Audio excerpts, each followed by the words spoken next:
탕자의 비유 이야기 중에서 누가 탕자가 돌아오는 걸 제일 싫어했을까요?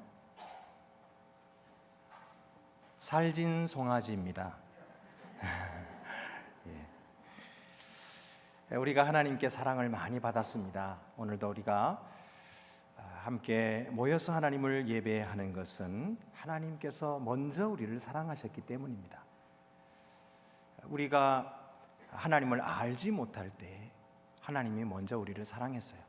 우리는 하나님의 법도 모르고 하나님을 섬길 줄도 모르고 또 하나님을 어떻게 예배해야 될지 예배도 드릴 줄 모르는 그런 사람들이었습니다. 그런데 하나님께서 우리의 부모들을 통해서 전도를 하게 하시든지 또는 우리의 친구를 통해서 우리가 복음을 듣게 하시든지 또는 우리 가족들을 통해서 친지들을 통해서 우리가 하나님의 이 복음을 듣게 하셨어요. 그리고 우리에게 믿음을 주셨어요. 그래서 하나님의 사랑을 받아들이게 하시고 그리고 세례받게 하시고 하나님의 귀한 종들이 되게 하시고 하나님의 아들과 딸들이 되어서 하나님을 예배하는 그런 거룩한 하나님의 백성들이 되게 하신 것이죠. 이 모든 것이 우리의 공로가 아니고 오직 하나님의 사랑 때문인 것이죠. 그래서 우리가 하나님의 사랑을 노래하는 것입니다. 우리 자신들의 행한 일을 노래하는 것이 아니라 우리에게 행하신 하나님의 일을 노래하고 그 하나님께 영광을 돌리고 그에게 감사를 드리는 것이죠. 우리가 오늘 그렇게 예배를 드리고 있는 것입니다. 여러분이 하나님의 사랑의 크기를 얼마나 알고 계십니까? 이 하나님의 사랑에 대해서 우리가 관념적으로 그냥 알고 하나님 사랑하신다더라 관념적으로 알고 우리의 삶에는 하나님의 사랑 전혀 느끼지 못하고 그렇게 살아가십니까? 아니면 하나님의 사랑이 우리의 가슴을 두드리고 우리의 가슴을 설레게 하고 그리고 그 하나님의 사랑을 날마다 느끼며 그 하나님의 사랑과 함께 하나님과 교제하며 그렇게 즐겁게 사랑을 누리며 살아가십니까? 우리가 이 하나님의 사랑에 대해서 오늘 우리 잘 아는 이 탕자의 비유를 통해서 한번 들어보려고 합니다. 탕자의 비유는 모르는 사람이 없죠. 오늘도 우리가 읽어서 잘 알고 있고요. 세상 사람들도 잘 아는 이야기. 근데 이 이야기는 하나님의 사랑에 관한 이야기인데요. 하나님의 사랑에 관한 성경의 모든 이야기들 중에서 최고로 아름다운 이야기. 저는 아마 이 이야기를 어려서부터 설교로 듣는 것만 해도 아마 100번이 넘을 거예요. 얼마나 많이 들었는지 몰라요. 근데 제가 설교를 언제 했나 찾아보니까 여기에 대해서는 제가 설교한 적이 없는 것 같아요. 그래서 오늘 하나님 말씀을 좀 함께 전하고 싶어서 이 본문을 선택을 했습니다. 작은 아들이 어떻게 돌아오게 됐습니까? 어떤 사람에게 아들이 둘이 있었는데 작은 아들이 아버지께 내게 돌아올 분깃을 주십시오. 그러니까 아버지의 유산을 달라는 거예요. 아버지가 돌아가시지도 않았는데 유산을 달라는 이런 아들이 어디 있습니까? 이거는 아버지를 모독하는 거예요. 그러니까 이 아들이 아버지하고 함께 살기는 살았지만은 그 집에 살기 싫었고 아버지도 싫었던 거예요. 아버지 권위를 인정하지 않았어요. 그렇기 때문에 이런 말을 하는 거죠. 그러니까 이런 아들이 만약에 있다면은 아버지는 벌써 쫓아냈을 건데 이 아버지는 그렇게 하지 않습니다. 이 아버지는 이 아들을 얼마나 사랑하는지 아들이 달라니까 진짜 또 떼어주네요. 그때 당시에 큰아들과 작은아들이 이렇게 있으면은 큰아들에게는 한 3분의 2를 주고요 작은 아들은 3분의 1을 주도록 그렇게 돼 있답니다. 그러니까 아마도 아버지 전체 재산 중에 3분의 1을 가졌을 거예요. 그러니까 며칠이 못 돼가지고 이걸 다 팔아가지고 먼 나라에 가서 허랑방탕하게 다 써버린 겁니다. 그리고 그 나라에 흉년이 드니까 이제는 자기 써주는 것도 없고 먹을 것도 없어서 남의 집에 가서 종살이하고 돼지를 치게 되는데 유대인들에게 돼지는 더러운 짐승이거든요. 그러니까 그런 돼지 치는 사람은 얼마나 천한 사람입니까? 근데 그래도 먹고 살기 위해서 할 수 없이 가서 돼지를 치는데 그나마도 돼지가 먹는 쥐염 열매를 먹고 배를 채우려고 하지만은 그나마도 주는 자가 없었다는 거예요. 그래서 이 아들이 혼자 생각해 보니까, 야, 내 아버지 집에는 먹을 것이 풍족한 품꾼들이 얼마나 많은가. 그런데 나는 지금 여기서 줄여 죽는구나. 이렇게 생각하고서는 안 되겠다. 내가 아버지 집에 돌아가야지.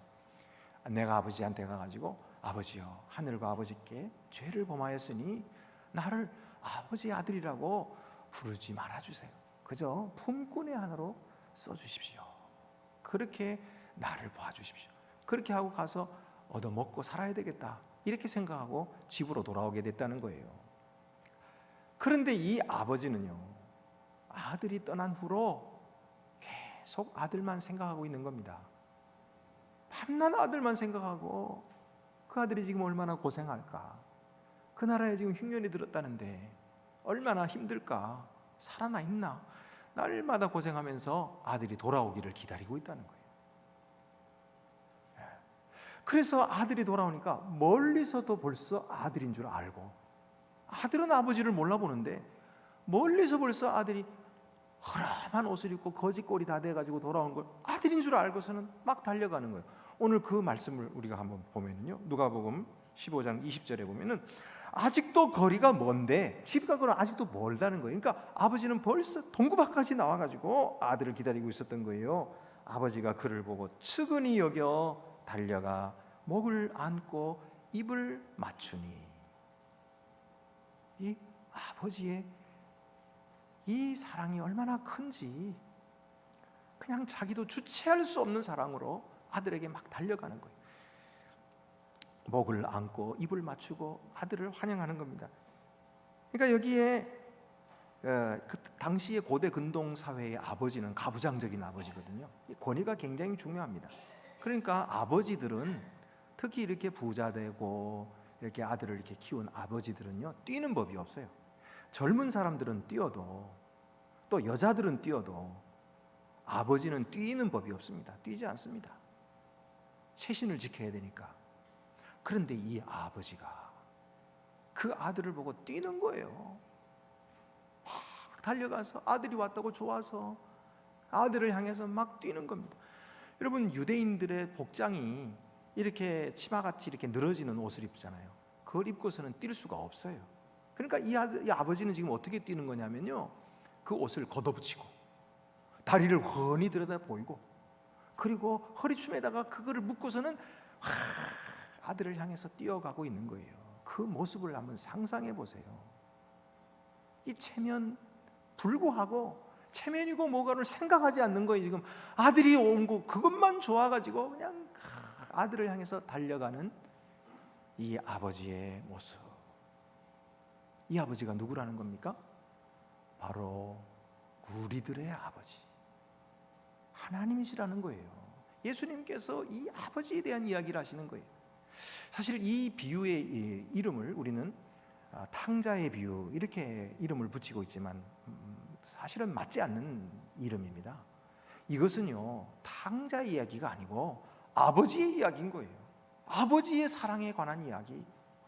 아버지가 얼마나 큰 사랑이 있으신가, 아버지가 이렇게 자기를 모독하고 자기의 재산을 다 낭비한 이 아들도 또다시 받아주고 돌아오는 것을 기뻐하고 용서하시는 아버지. 이 아버지가 우리의 아버지다. 그래서 우리 같은 사람이 용서받고, 우리 같은 사람이 감히 하나님 앞에 나와 예배드리는 그런 하나님의 자녀들이 되었다는 거예요. 그래서 이 아버지의 사랑을 예수님께서 말씀하시려고 하는 거예요. 그러니까 여기 주제는 아버지의 사랑이거든요. 그런데 아들이 원래 준비했던 이야기를 하잖아요. 아버지, 내가 하늘과 아버지께 죄를 범하였사오니 아버지의 아들이라 일컬음을 감당치 못하게, 얘기도 마치기 전에 아버지는 이미 다 안다, 다 내가 너 용서했다, 그런 식으로 종들에게 말하는 거예요. 빨리 가서 제일 좋은 옷을 내어다 입혀라. 그리고 손에 가락지를 끼워라. 가락지를 끼운다는 것은 또다시 그를 후사로 세운다는 뜻이에요. 예? 유산을 또 주겠다는 거예요. 그리고 발에 신을 신겨라. 그리고 살진 송아지를 잡아라. 우리가 즐기자. 이 내 아들은 죽었다가 살아났으며 내가 잃었다가 얻었다. 그러니 우리가 함께 즐기자. 너무너무 좋아하시면서 아들을 반겨주시고 맞이하시는 거예요. 이것이 바로 우리를 환영하시는 하나님이신 것이죠. 오늘 우리가 그런 사랑을 받았고 또 지금도 받고 있어요. 근데 이 사랑을 모르니까, 이 사랑에 대해서 생각지 않고 그냥 관념적으로만 하니까 이 사랑을 누리지 못하고 있을 뿐이지, 사실은 하나님은 우리의 삶의 구석구석에 우리가 알지도 못하는 그런 놀라운 손길들로 지금도 우리를 사랑하고 계시는 거죠. 그래서 이 아들을 받아주었다. 근데 이야기가 여기서 끝나지 않습니다. 그 이야기가 계속됩니다. 사실은 그 다음에 나오는 이야기에 초점이 있는 것 같아요. 누구 이야기입니까? 큰아들의 이야기예요. 큰아들이 밖에 나가서 밭에 일을 하다가 돌아왔어요. 그리고는 집에서 잔치 소리가 막 나고 풍류 소리가 나는, 이게 무슨 일이냐 하고 종에게 물어봤더니 종이 사실대로 얘기를 하는 거예요. 당신의 집 나갔던 아들이 돌아오니까 아버지가 너무 기뻐서 송아지를 잡으라 그래서 지금 잔치를 벌이고 있습니다. 그 말을 듣고서는 이 아들이 안색이 안 좋은 거예요. 화가 났어요. 분노했어요. 그리고서는 그 집으로 들어가지 않겠다는 거예요. 이 아들이 왜 화가 났을까요? 무엇 때문에 동생이 돌아왔는데 화가 났을까요? 아버지가 그 아들이 바깥에서 지금 왔는데 들어오지 않고 있다는 이야기를 듣고서는 아버지가 쫓아나가죠. 쫓아나가서 아들을 데리고 들어오려고 하는 거예요. 아버지는 언제든지 쫓아나갑니다. 작은 아들이 돌아올 때도 쫓아나가서 환영하고, 아들이 또 큰아들이 삐졌다고 하는 건데 또 쫓아나가가지고 타이르고 또 데리고 들어오려고 하고. 아버지의 사랑은요 한이 없어요. 우리가 볼 때는 아버지가 너무 해픈 사랑을 아들들에게 주어가지고 그래서 아들들이 이렇게 만든 게 아닌가 싶을 정도로 아버지는 너무너무나 사랑이 많아요. 그런데 이 사랑이 하나님의 사랑이라는 거죠. 자, 어쨌든 아버지가 그렇게 데리고 들어가려고 하는데 아들이 입을 엽니다. 아버지에게 자기가 왜 화가 났는가 한번 보세요. 29절 30절 말씀 보면, 내가 여러 해 아버지를 섬겨 명을 어김이 없거늘 내게는 염소 새끼라도 주어 나와 내 벗으로 즐기게 하신 일이 없더니 아버지의 살림을 창녀들과 함께 삼켜버린 이 아들이 돌아오매 이를 위하여 살진 송아지를 잡으셨나이다. 아버지, 이럴 수가 있어요? 나는 아버지 집을 떠나지도 않았어요.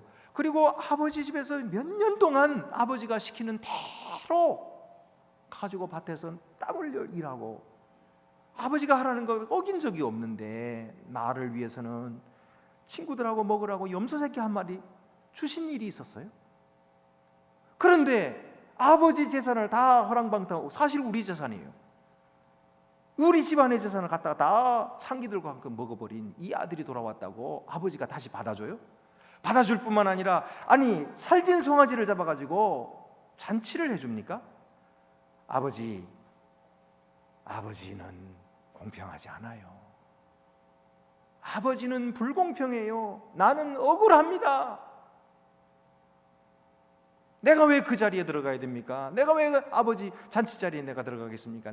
내가 그 동생 꼴을 못 보겠습니다. 그러는 거예요.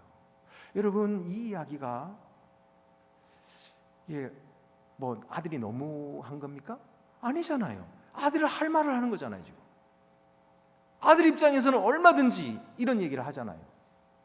할 수 있는 거 아니에요.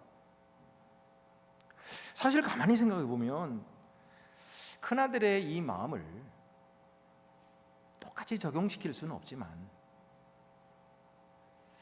사실 우리들의 마음도 이런 기분 느낄 때가 있지요, 종종. 우리 믿는 사람들은 하나님의 법을 잘 지켜요. 하나님을 떠난 적이 없어요. 뿐만 아니라 하나님의 명령대로 봉사하고 전도하고 예배드리고 그렇게 하기를 쉬지 않았어요. 그런데 하나님이 우리에게 주신 것은 돈 많이 벌고 자식 잘 되고 병 안 걸리고 건강한 게 아니라 오히려 병들고 오히려 사업 망하고 돈 없어서 가난하고,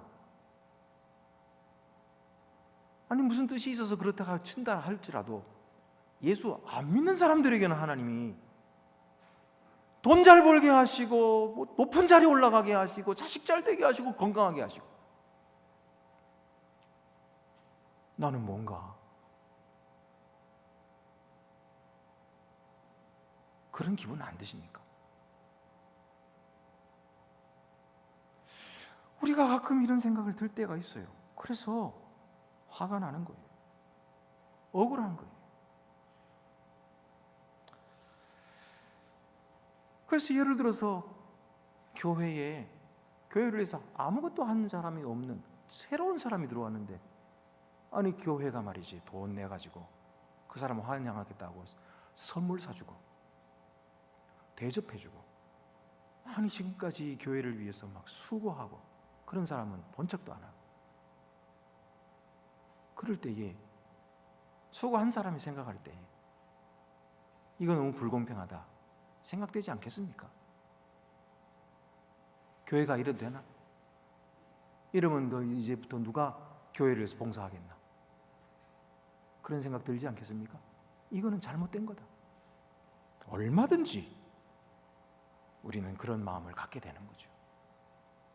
그러면 여러분, 여기서 나오는 큰아들은 누구일까요?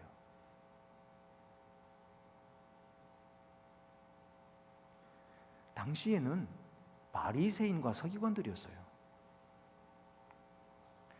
이 이야기가 어떻게 시작됐냐면요, 누가복음 15장 1절부터 3절에 이렇게 시작됩니다. 모든 세리와 죄인들이 말씀을 들으러 가까이 오니 바리새인과 서기관들이 수군거려 이르되 이 사람이 죄인을 영접하고 음식을 같이 먹는다 하더라. 예수께서 그들에게 이 비유로 이르시되, 하고 나온 비유예요. 그러니까 여기에 비유가 세 가지가 나오죠. 여러분 아시다시피 이런 양의 비유, 이런 은전의 비유, 그리고 이런 아들의 비유. 예수님께서 이 비유를 왜 말씀하셨냐 하면, 죄인들과 세리들이 예수님께로 많이 오니까 예수님께서 그들을 사랑하시고 그들과 친하게 지내시고 그들과 음식을 잡수시는 것을 바리새인과 서기관들이 본 거예요. 그리고 수군수군한 거예요. 그들은요, 왜 수군수군했냐면은 하나님께로부터 왔다며.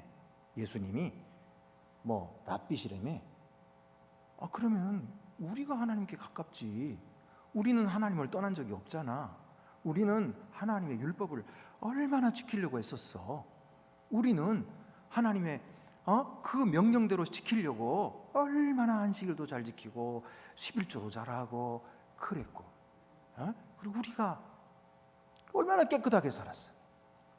그냥 더러운 짓 하지 않고 그냥 깨끗하게 살고 거룩하게 살고 하나님께 제사를 드려도 한 번도 빠지지 않고 제사를 드리고 그랬는데, 아니 하나님께로부터 왔다는 사람이 우리하고는 친하지 않고 우리는 거들떠보지도 않고 저 하나님도 모르고 율법도 모르고 저 더럽고 천하게 사는 저 사람들 좋다고 해가지고 그 사람들하고 먹고 즐기고 그 사람들 가까이 하니 이게 잘못된 거 아니야?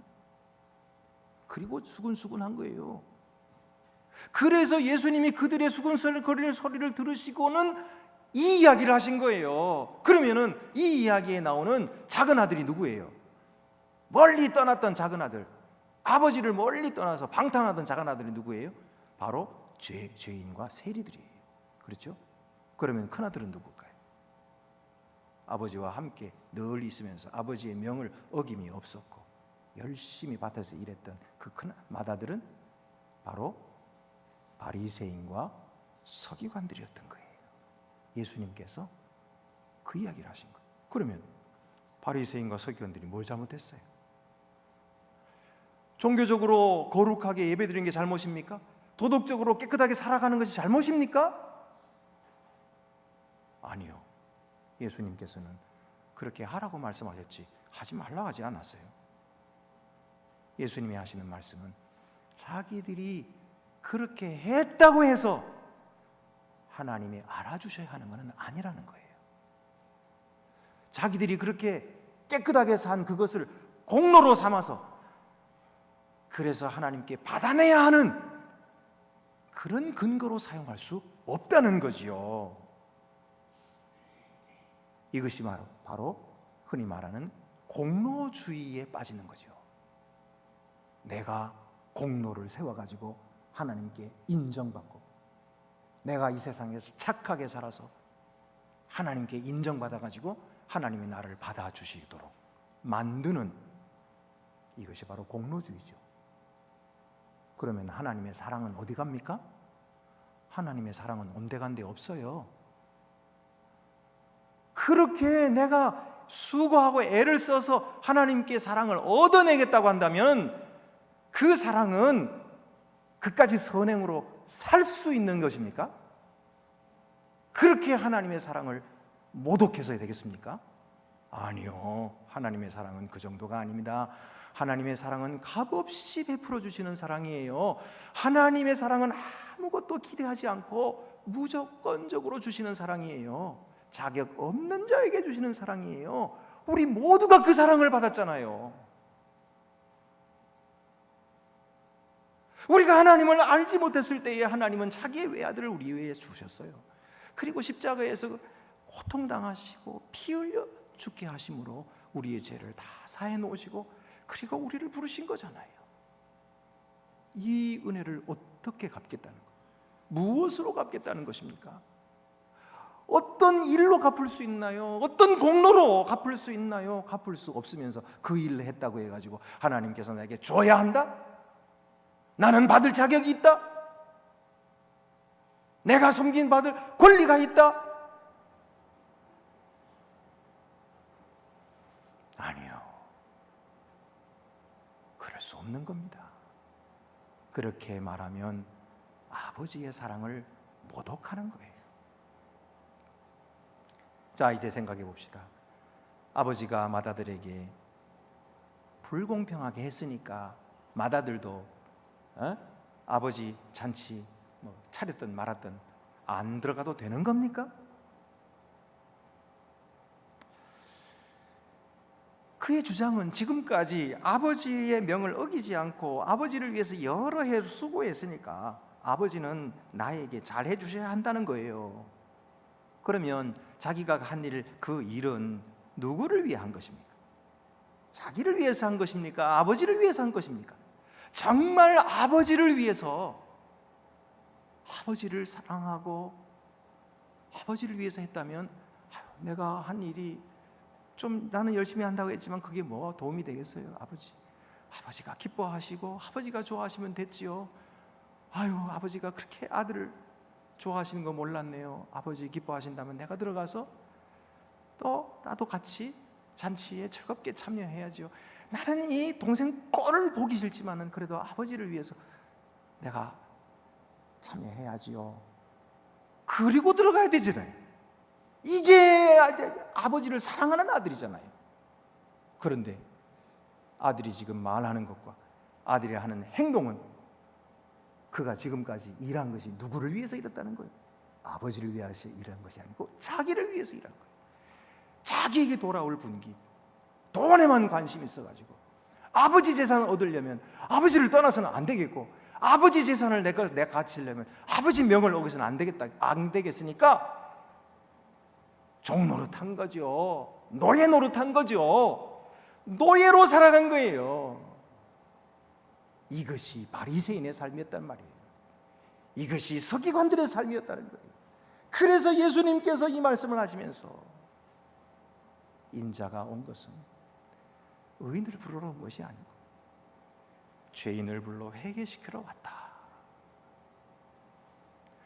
아버지의 마음은 집 나간 아들 그에게 있고 또 너도 사랑한단다, 그렇게 말씀하는 거예요.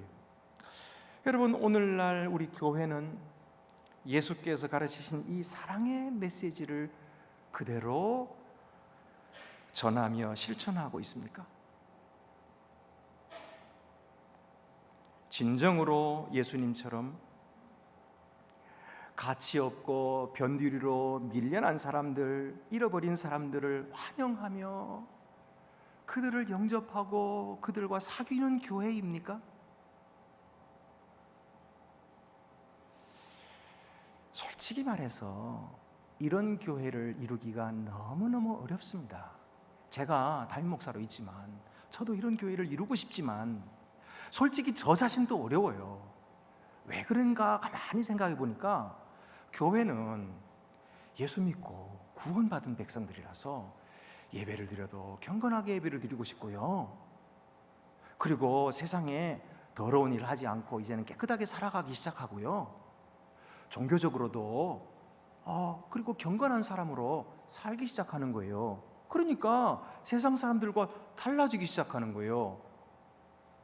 그러니까 어떻게 되냐면 세상 사람과 자기를 분리하고 구별하기 쉬운 거예요. 그래서 그들을 천하게 생각하고 그들을 차별하기가 쉬운 것입니다. 그래서 그들, 냄새나는 그들이 오지 않기를 바라는 것이죠.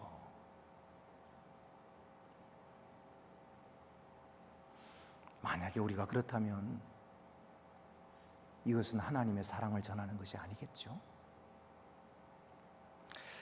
티모시 켈러라고 하는 분이 The Prodigal God, 낭비하시는 하나님이라는 책을 썼습니다. 그는 이렇게 말합니다. 예수님의 가르침은 당시의 성경을 믿는 종교적인 사람들에게서는 반대를 당하는 한편 비종교적인 사람들에게는 한없이 끌리는 것이었다. 하지만 오늘날 주류 교회들에게서는 이런 효과를 찾아볼 수가 없다. 오늘날에는 예수님께 끌렸던 아웃사이더 같은 사람들이 교회에게 끌리지 않는다. 심지어 가장 진보적인 사람들조차도 교회에 끌리지 않는다. 교회는 보수적인 사람들과 말끔한 사람들과 도덕적인 사람들을 끌려는 경향이 있다. 방탕하고 자유분방한 사람들이나 결손되고 보잘것없는 사람들은 교회를 기피한다. 이것이 무엇을 말하는가? 만약 우리 목사들의 설교와 교인들의 실천이 예수께서 사람들에게 주었던 영향과 같지 않다면 우리는 예수께서 하셨던 같은 메시지를 전한다고 단언할 수 없다. 만약 우리 교회들이 작은 아들 같은 사람들에게 어필하지 못한다면 우리가 그렇게 바라지는 않지만 교회는 틀림없이 큰아들 같은 사람들로 가득 차 있는 것이다. 정확하게 간파한 것 같아요. 오늘날 교회가 처한 현실입니다. 들어가지 않겠다고 하는 이 맏아들에게 아버지가 쫓아나와서 하신 말씀이 무엇입니까? 31절 32절입니다. 아버지가 이르되 예, 너는 항상 나와 함께 있으니 내 것이 다 내 것이로되 이 내 동생은 죽었다가 살아났으며 내가 잃었다가 얻었기로 우리가 즐거워하고 기뻐하는 것이 마땅하니라.